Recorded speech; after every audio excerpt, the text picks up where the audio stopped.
Luke chapter 17, I'll read from verses 3 to 6. Take heed to yourself. If your brother sins against you, rebuke him, and if he repents, forgive him.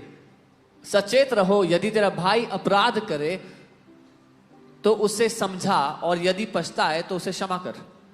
And if he sins against you 7 times in a day, and 7 times in a day returns to you saying, I repent, you shall forgive him.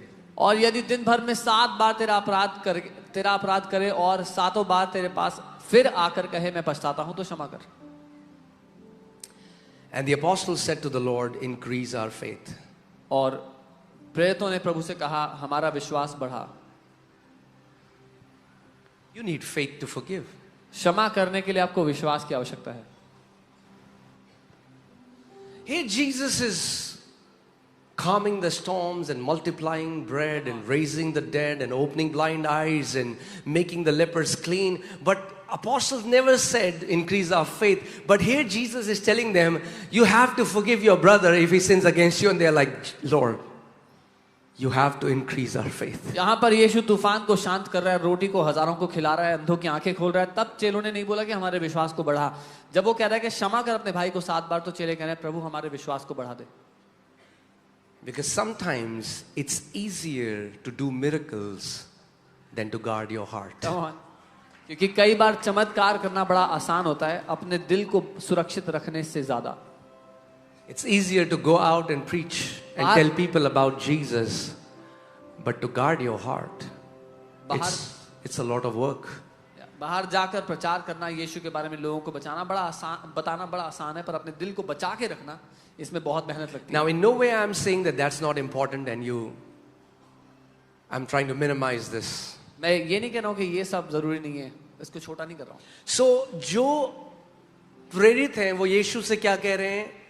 Lord, प्रभु हमारा विश्वास बढ़ा. The apostles are telling the Lord, Lord, increase our faith. जो हम भी कई बारी कहते हैं, प्रभु हमारा विश्वास बढ़ा. Which we also tell the Lord, Lord, increase our faith. It's a very good prayer. एक बहुत अच्छी प्रार्थना है. Lord, increase our faith. प्रभु हमारा विश्वास बढ़ा. And now, और अब look how Jesus answers. देखो यीशु कैसे उत्तर देते हैं. It's like,